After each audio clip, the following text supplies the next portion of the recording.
Ipinapako ba talaga ng Diyos ang kanyang sarili sa cross? Sa ngayon po ay simpleng common sense naman ang gagamitin natin. Huwag na muna tayo sa mga ayat ng Quran na madalas natin gawin sa pagpapaliwanag tungkol kay Hesukristo. Sumakanya nawa ang kapayapaan. Para mas madali maintindihan ng mga tagapakinig nating non-Muslim. Para po sa inyo ang lecture na ito, sa mga non-Muslim listeners, simpleng logical thinking muna ang gagamitin natin sa ngayon. Umpisahan natin sa doktrina ng pag-aalay o sacrifice. Doctrine of sacrifice. I-analyze natin ang doktrina na nagsasabing God sacrificed His Son to save us, mankind. Gamitan natin ng simple ngunit rational na logical analysis ang tungkol sa inialay ng Diyos ang kanyang anak para iligtas ang sangkatauhan. Ang doktrina ay nagsasabing paganito. Ipinadala ng Diyos si Jesus sa mundong ito at inialay siya upang ang mga taong nananampalataya sa kanyang anak ay malilinisan ang kanilang kasalanan. Yan ang doctrine of crucifixion, doktrina ng pagpako. Ganun, ipinadala ng Diyos sa ating daigdig si Jesus at inialay siya o ginawa siyang sacrifice para mapatawad ang ating mga kasalanan. Ulitin natin, ito po ang tinatawag na doctrine of crucifixion. Sa Tagalog, doktrina ng pagpako. Ngunit ano ba ang ibig sabihin ng to sacrifice? Opo, ano nga bang ibig sabihin ng sacrifice or pag-aalay? Para kanino si Jesus inialay? Para sa kaligtasan ba talaga ng tao? Ganun ba? Kaso, hindi nga ganoon ang nangyari. Hindi po ipinako si Jesus. Sakali mang totoong naipako siya, pero hindi po siya naipako. Yan ang katotohanan. Hindi po ipinako si Jesus para sa kaligtasan ng tao, kundi something else. At ano nga ba ang something else na yan? Ang kahulugan ng sacrifice ay i-give up mo ang something na gusto mong i-keep in order to gain or do something else. So, kapag inialay ng isang tao ang isang bagay, ay meron siyang ine-expect na something. A reward of some sort. Halimbawa, isinasacrifice natin ang ating oras sa trabaho para sa ating kabuhayan at masuportahan ang ating pamilya. Ang ating mga nanay ay isinasacrifice nila ang kanilang mga tulog upang maging komportable tayo at maalaga ang mabuti noong baby pa tayo. Isinasacrifice natin ang ating oras sa school para makapagkamit tayo ng matataas na grado, makagraduate, at maging matagumpay sa buhay. Ibig sabihin, malinaw na ang pag-aalay ay something na ginagawa upang magkamit ng pakinabang. Ang tanong, Nangangailangan ba ang Diyos ng pakinabang? May pangangailangan ba ang Diyos? Of course, wala po. Alam natin na ang Diyos ay pinakamakapangyarihan, Almighty. Siya ang may-ari ng universe, meaning He owns the universe and has everything at His disposal. At hindi siya nangangailangan ng anumang pakinabang. So, ang tanong, to whom did He sacrifice Jesus? Kanino ba inialay ng Diyos si Jesus? Kung sakali mang totoo ang doktrina ng pagpako. At ano ang kanyang mapapakinabangan bilang kapalit ng kanyang pag-aalay kung ang lahat ng nasa universe ay pag-aari na niya? Laliman pa natin ang pagtalakay sa doktrina ng sacrifice. Hindi ba itong anak ay Diyos din, batay sa doktrina ng Trinidad? Ano ang mga epekto ng doktrina ng pagpako? Ito. Diinan natin, Mga epekto ng doktrina ng pagpako. Makinig kayo mabuti. Epekto numero 1 ng pagpako. Iniaalay ng Diyos ang kanyang sariling bahagi, or God is sacrificing His own part. Kung ang doktrina ng Trinidad ay totoo, na si Jesus ay Diyos, ay nangangahulugang God is giving away God through Jesus. God is giving away God? Mukhang malabo ata. Kung titingnan nating mabuti ay ganito ang lumalabas. Ipinadala ng Diyos ang kanyang sarili sa pamamagitan ni Jesus. At ipinako at pinatay niya ang kanyang sarili sa pamamagitan ni Jesus. Ibig sabihin ay nag-suicide siya sa pamamagitan ni Jesus. Allahu Akbar. Ipinadala ng Diyos ang kanyang sarili through Jesus. Pinatay ng Diyos ang kanyang sarili through Jesus. At nangangahulugang nag-suicide ang Diyos sa pamamagitan ni Jesus. Nagpakamatay ang Diyos. Iyon ang kahulugan ng suicide ni Jesus sa pamamagitan ng pagpapapako sa Kanya. Kung ang doktrina ng Trinidad ay iisa ang Diyos na Ama at Diyos na Anak at Diyos na Espiritu Santo, ay nangangahulugang iisa ang buhay nila. At kapag namatay ang isa sa kanila, ay patay silang tatlo.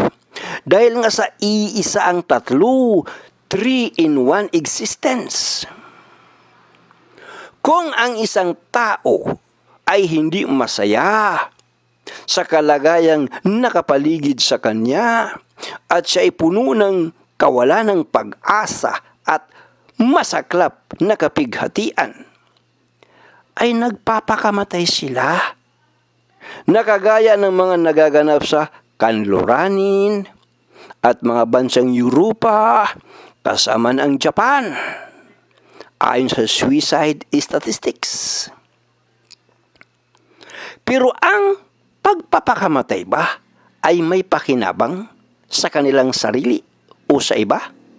Abay, siyempre wala po. Karagdagan pa, ang kawalan ng pag-asa at matinding kapighatian ay mga katangian ng kahinaan at pangangailangan ng tao na hindi angkop sa katangian ng the Almighty God. Isa pa, ang pagpapakamatay ay isang mortal na kasalanan kahit sa ano pa tingnan na anumang relihiyon. Kung mortal na kasalanan ang magpakamatay at ang pagpako kay Jesus sa krus ay pagpapakamatay ng Diyos na siyang may gustong ipako si Jesus na kanya ring sarili mismo para raw isalba ang kasalanan ng sanlibutan, ay nangangahulugang hinugasan ng Diyos ang ating kasalanan sa pamamagitan ng isa pang kasalanan na kung tawagin ay pagpapakamatay sa cross.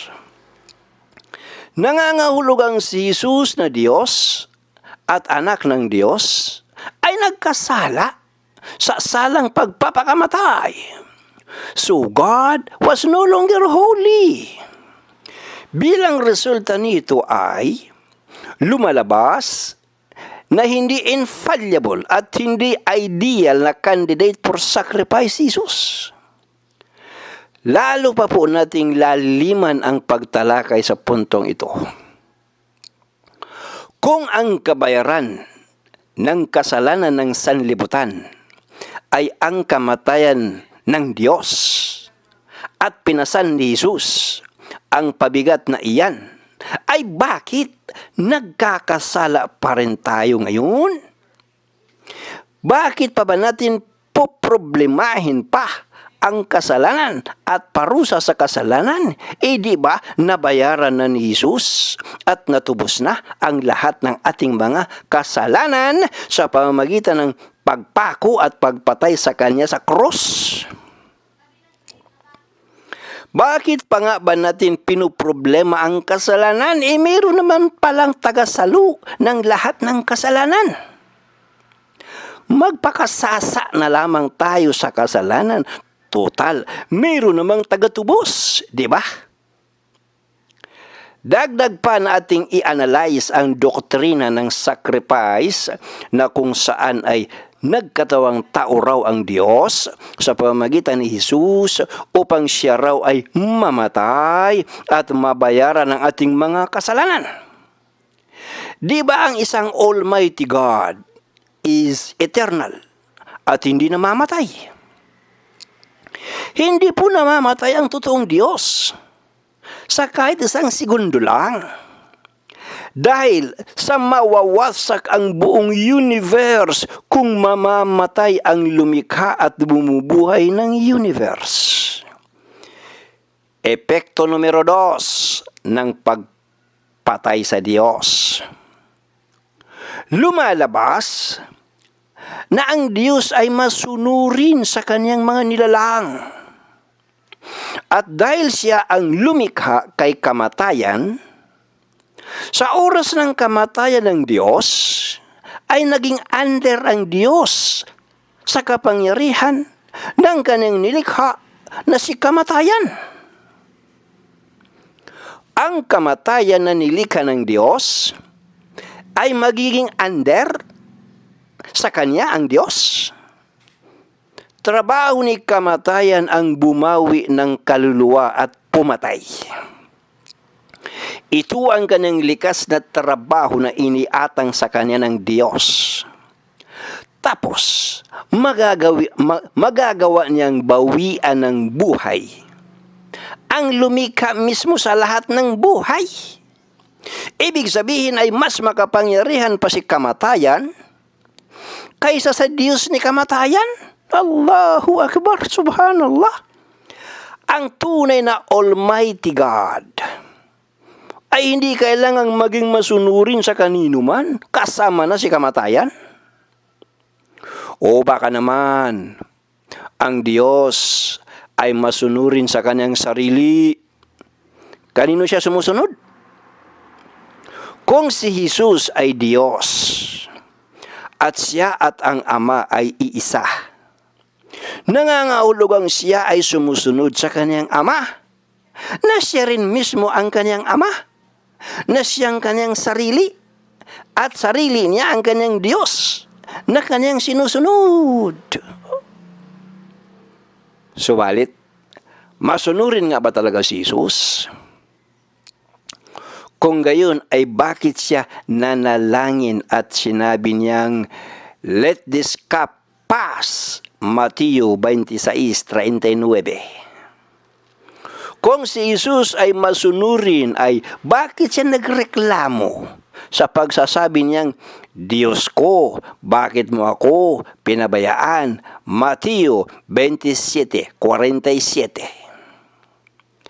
Ibig sabihin ay nagrereklamo si Jesus. Meaning reklamador si Jesus. At kanino nagrereklamo? Sa kanyang ama, na siya rin ang ama. Meaning nagrereklamo siya sa kanyang sarili mismo. Tila ata, hindi masaya si Jesus sa kanyang sitwasyon. Lumalabas na mukhang hindi natutuwa si Jesus. Mukhang frustrated si Jesus. Epekto numero 3 ng pagpako kay Jesus. Ang Diyos ay nagrereklamo sa kanyang sarili mismo. Sino ba ang kausap ni Jesus sa pagsasabi niyang, Diyos ko, bakit mo ako pinabayaan? Ang sarili ba ni Jesus ang kanyang kausap? Meaning si God, Jesus, ay nagrereklamo sa kanyang sarili kay God the Father. Di ba ganun nga ang lumalabas? Inaakusahan niya ang kanyang sarili ng kapabayaan. Binigyan niya ang kanyang sarili ng misyon na iligtas ang sangkatauhan sa pamamagitan ng pagpatay sa kanyang sarili sa cross. At pagkatapos ay pinabayaan niya ang kanyang sarili. Wow naman! Ito ba ay matatawag na misteryo? O baka naman kalituhan ng doktrina? Aba sinisisi ni Jesus ang kanyang ama na siya rin mismo yung ama.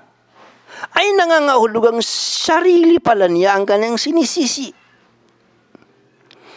Kung hindi totoo itong mga resulta na ito ng pagpako kay Jesus, ay alinman sa ang taong nakapako ay hindi si Jesus o si Jesus ay hindi Diyos. Alam ba ninyo na ang parusang pagpako sa cross ay para lamang sa mga yaong isinumpa ayon sa batas ng Hudyo? Deuteronomy chapter 21 verses 22 hanggang 23. Ibig sabihin ay isinumpa si Jesus dahil sa parusang pagpako sa kanya sa cross, na nangangahulugan lamang na ang Diyos in part isinumpa or entirely isinumpa. Allahu Akbar. Kung si Jesus ay Diyos o bahagi ng Diyos at ang pinaparusahan ng pagpako sa batas ng Hudyo ay ang mga isinumpa, aba, nangangahulugang isinumpa ang Diyos kasama na si Jesus. Mukhang blasphemy po ito. Naalala pa ninyo ang definition natin ng sacrifice kanina? To give up something in order to gain something? Well, technically, ay hindi po matatawag na sacrifice ang pagpako kay Jesus dahil binawi rin niya si Jesus at binuhay after 3 days. Binawi niya ang kanyang inialay. Di wala rin palang totoong naganap na pag-aalay or sacrifice. Ang tunay na pag-aalay ay kapag hindi mo na mababawi pa ang inialay mo. Kung kaya't ano pang saysay ng pag-aalay kung mababawi rin pala ng Diyos ang kanyang inialay na si Jesus na kanyang anak. Kung si Jesus at ang Ama at ang Holy Ghost are one and the same, then the Father sacrificed Jesus ay para kanino ang pag-aalay kay Jesus? Kung sila ay one and the same, nilikha ng God the Father ang kanyang sarili through Jesus. At inialay niya ang kanyang sarili through Jesus. And all for Himself. And not really allowed for mankind or forgiveness of mankind. Nilikha niya ang kanyang sarili sa pamamagitan ni Jesus. Ipinapako niya ang kanyang sarili sa pamamagitan ni Jesus At ang lahat ng mga ito ay para sa kanyang sarili at hindi talaga para isalba ang sangkatauhan. Epekto numero 4 ng pagpako kay Jesus. Lumalabas na God deserves death and mankind deserves the killing of God for their salvation. Allahu Akbar. Lumalabas na deserve ng God na mamatay at deserve ng sangkatauhan na patay ng Diyos para sa kaligtasan ng sangkatauhan. Kailangan ba talaga napatay ng sangkatauhan ng Diyos para makaligtas ang sangkatauhan? Do men really deserve the killing of God for their salvation? Deserving ba talaga ang tao na kanyang patayin ang kanyang Diyos para sa kanyang kaligtasan? Is it worth the salvation of men that God recreated Himself, then sacrificed Himself, then crucified Himself, then resurrected Himself, all through Jesus, for the salvation of mankind? Hindi po ba ito katawa-tawa na doktrina? Ni-recreate ng Diyos ang kanyang sarili. Then, inialay niya ang kanyang sarili sa kanyang sarili. Then, ipinapako niya ang kanyang sarili. Then, binuhay niya muli ang kanyang sarili. At lahat ng mga ito ay naganap sa pamamagitan ni Jesus na ang tanging dahilan ay para sa kaligtasan ng mga tao. Ganyan ba kadaki-dakila ang halaga ng mga nilalang? Is that how important mankind is? Na ang nilikha ay mas mahalaga pa kaysa sa manlilikha? Na ang manlilikha ay kailangang ialay, kailangang patayin para mailigtas ang kanyang mga nilikha? Allahu Akbar. Paano kaya ito matatanggap ng isang normal na isip ng tao? Ang doktrinang nagsasabing ang Diyos na may-ari ng dambuhalang universe na ito ay kailangang patayin ng kanyang mga nilikha para lamang iligtas ang mga walang kwenta at mga makasalanang nilalang ng gatuldok sa universe na planetang ito na kung tawagin ay digdig. Kaya bang tanggapin yan ng isang matinong kaisipan? Nasaan na ang human intellect and human reasoning para tanggapin ang ganitong doktrina? Subhanallah. Malabo po ito na doktrina. Kahit sino pa ang tanungin ninyo na normal ang talas ng intellect, kaya mong isugal ang iyong kaligtasan sa ganitong klaseng doktrina ng kaligtasan? Are you willing to gamble eternity for this convoluted concept? Ikaw ba naman ay isusugal mo ang iyong kaligtasan para lamang sa katawa-tawang doktrina ito na imbento ni Paul? Si Paul po ang inventor ng Christianity, hindi po si Jesus. Hindi po ganito ang sampalatayan na dala-dala ni Jesus. At lalong hindi ganito ang sampalataya ng kamusliman. Mas malinaw po at mas tumpak ang pagpapaliwanag ng Islam tungkol kay Jesus. Ipinadala ng Allah ang kanyang banal na lingkod sa katauhan ni Jesus, sumakanya nawa ang kapayapaan, upang paalalahanan ang angkan ni Israel na panatilihin ang kanilang kasunduan sa Allah, na wala silang kikilalaning Diyos na sasambahin maliban lamang sa Panginoong Allah. Marami ang hindi naniwala sa Kanya. May mga nagtangka pang patayin siya sa pamamagitan ng pagpako sa krus. Sa ganitong paraan ay maniniwala ang mga tao na si Jesus ay isinumpa at peke na propeta at huwag sundin ang kanyang katuruan na pagkilala at pagsamba sa nag-iisang Panginoon na wala iba kundi ang Allah. Lamang, kailanman ay hindi pababayaan ng Allah ang kanang sugo na si Jesus. Kaya't iniligtas na si Jesus. Hindi ito totoong naipako, kasinungalingan ng crucifixion na imbento ni Paul. At itinaas ito sa kanya. Itinaas ito sa Panginoong Allah sa langit, kung saan si Jesus ay buhay pa hanggang ngayon. At hinihintay ang mandato ng Allah na siya ay pababalikin muli sa lupa, hindi para magpasamba, kundi para sabihin sa mga tao na siya ay hindi Diyos. At upang mamuno na rin sa buong mundo ng gobyernong para sa Allah, gobyernong galing sa Allah, at gobyernong pag-aari ng Allah. Walang isa man o bahagi ng Diyos ang pababayaan. Walang isa man o bahagi ng Diyos ang ipapako sa krus. Walang isa man o bahagi ng Diyos ang isinumpa. Walang isa man o bahagi ng Diyos ang kailangang patayin. Kung ikaw na tao ay nagkasala, at talaga namang nagkakasala ang tao, marupok, maraming kahinaan at pagnanasa, ay magrepent ka. Magsumamo kang humingi ng tawad at magbagong buhay ka, patatawarin ka ng Panginoong Allah. Hindi kailangang ipako ang Diyos o bahagi ng Diyos para isalba ang sangkatauhan mula sa kasalanan. The Almighty Allah is to forgive you, and since He is the most forgiving and He loves to forgive, He will forgive you.